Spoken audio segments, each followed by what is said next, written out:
Screen మీద glamour షోతో కుర్రాళ్ళ మతులు చెడగొట్టే మన ముద్దు గుమ్మలకి దేవుడి మీద భక్తి కూడా ఎక్కువేనండి. ఒకవైపేమో వరుస సినిమాలతో బిజీగా గడుపుతూనే తీరిక దొరికిందంటే చాలు గుళ్ళని గోపురాలని ఆధ్యాత్మిక మార్గంలో పయనిస్తున్నారు. మొన్న సమంత తమన్నా దగ్గర మొదలు పెడితే నేడు సారా అర్జున్ వరకు ఈ భామలంతా ఎందుకిలా ఆకస్మికంగా భక్తి మార్గం పట్టారో తెలుసుకోవాలనుందా? Have a look.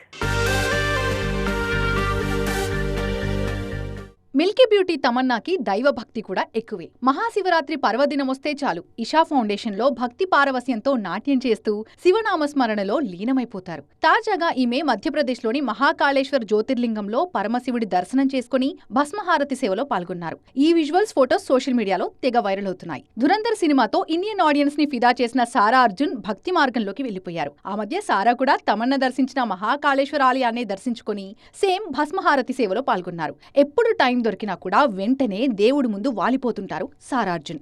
శామ్ కూడా సేమ్. ఆమె సైతం తన వ్యక్తిగత సమస్యల నుంచి బయటపడటానికి ఆధ్యాత్మిక మార్గాన్ని ఎంచుకున్నారు. టాలీవుడ్ లో వరుస సినిమాలతో దూసుకుపోతున్న డాన్సింగ్ క్వీన్ శ్రీలీలకు దైవ చింతన కూడా ఎక్కువే. సమయం దొరికినప్పుడల్లా శ్రీవారి దర్శనం కోసం తిరుమల మెట్లెక్కుతూ ఉంటారు. బాలీవుడ్ బ్యూటీ జాన్వీ కపూర్ సైతం తన తల్లి శ్రీదేవి బాటలోనే నడుస్తూ ఏ అకేషన్ ఉన్నా ముందుగా తిరుపతికి వెళ్లి ఆ వెంకన్న ఆశీస్సులు తీసుకుంటారు.